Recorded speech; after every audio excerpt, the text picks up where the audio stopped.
it's Melissa with the M Word. If you're new here, I'm a homeschooling mom of 3 kiddos. I have a 3-year-old, an 8-year-old, and a 1-year-old. That was way out of order. I have an 8-year-old, a 3-year-old, and a 1-year-old. And we are in our 4th year of homeschooling.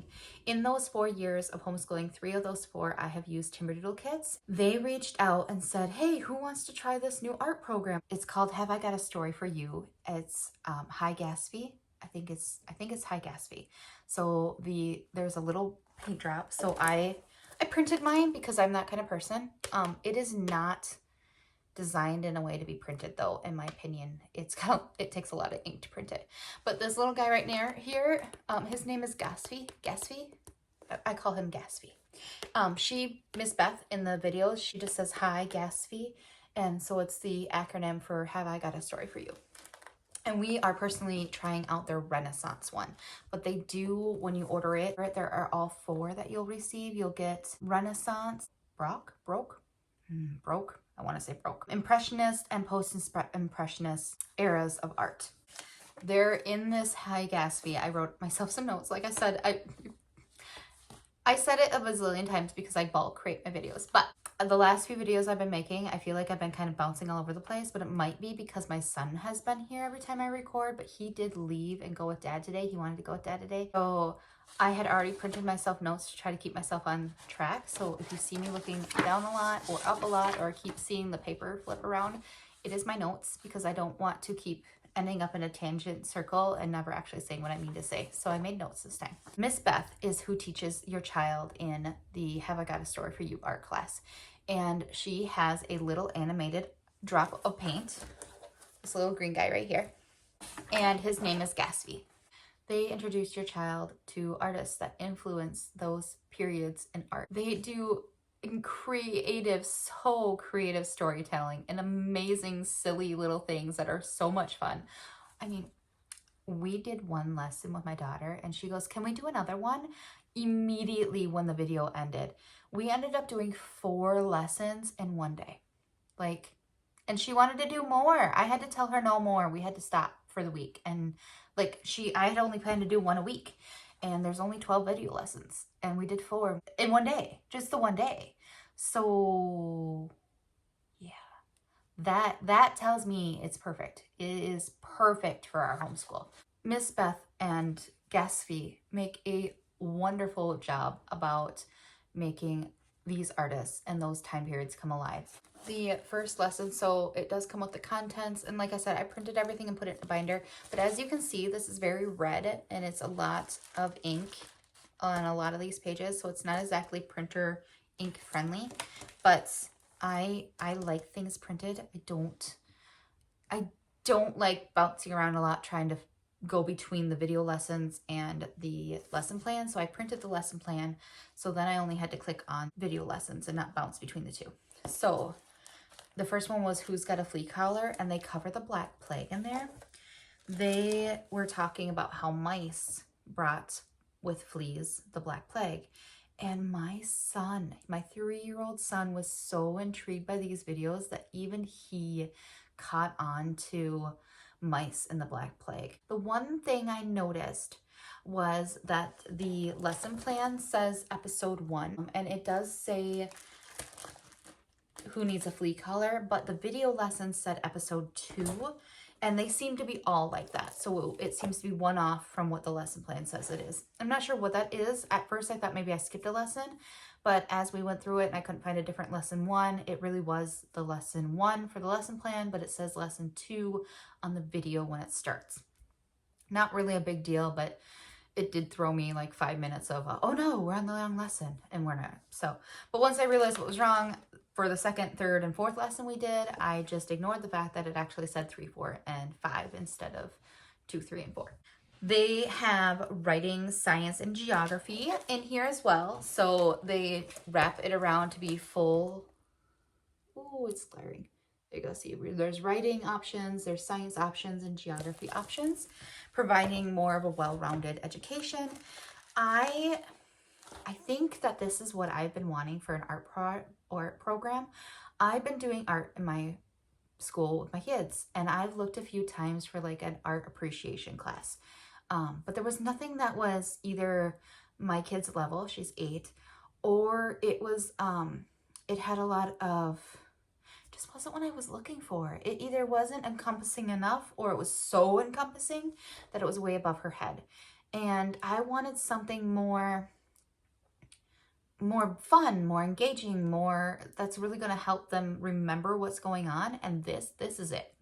Have I Got a Story for You has actually been used for the last 13 years at a prominent college prep school, and they're now making it available for homeschoolers as well, which I think is awesome.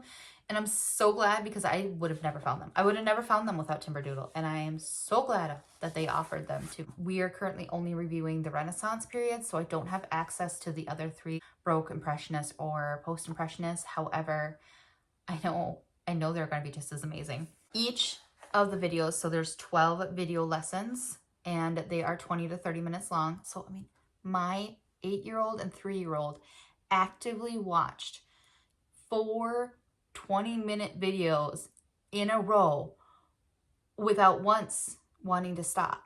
I mean, the 4th video ended and I had to tell them no more. I mean, it was an hour and a half we'd already spent just watching the videos. Just the videos. And then they still wanted to do the artwork for lesson 1. And when we finished the artwork, they still asked me if they could do lesson 5. And I was like, no, you guys, we gotta wait. Like, we have other schoolwork to do. I also like that you don't have to do all the activity ideas, and that they give you multiple activity ideas. I think that's great, especially for different ages of kids. And because of that, it has a large age group that it's intended for. So it ranges everywhere from 1st to 8th grade that it is intended to for student age-wise. And that, I mean, that is clear, and their videos are engaging and fun, and the lesson plan clearly shows that it is involved, that they have encompassed that wide age gap. So let me give you an example. It says, so you're to draw or paint a picture in the HIGASFY sketch journal. I don't know where that is or what that is. When I went on their website, they do have a sketch journal. However, I wasn't given one, so I just had my dad do it in a notebook. I don't know if it matters or not. That is an odd thing too. The episode numbering. But they're so minuscule, weird things that I don't think they were important. It said in their sketch journal, using perspective, it says a knight and his horse traveling away from a castle. Hint, objects that are closer should be drawn larger and put towards the bottom of the canvas. Objects that are farther away are drawn smaller and higher on the canvas. They also talked about in the video with Miss Beth how they didn't used to know how to do perspective. So to show that somebody was outside a door or inside a door, they had shoes or no shoes on. And I thought that was really cool because I didn't know that myself. And that was an awesome little nugget that I learned. Then there was the other option was to draw a storyboard. It says to recount the events of how the bubonic plague was transmitted from ships from China to people in Sicily, and recount the drawing on a storyboard, acting out the events, or writing a short story or poem. Then it says research why swordsmen say on guard at the beginning of a sword fight. They did talk about that a little bit. There was a really cute scene where Miss Beth was doing a little sword fight with Gatsby, and it was just super cute. And then as a group activity, so you can do it as a group too, it says your life would be very different if you had never attended school. Have the students act out 2 different scenarios in which one child never attended school and one has attended school. So suggested scenarios would be interviewing for a job, traveling to another state, shopping at a store, or driving a car. And it's very clear in the activities that they provide. And they do the same thing for the writing. There are 3 different activities for writing. They definitely were thinking of that being between the 1st grade and 8th grade age range, which also means you can do it as a group subject for all your kids, which I love items I could add as group subjects. I love things I can do with all 3 of my kids. Okay. Sorry, my phone was starting to die and I had to go find a charger.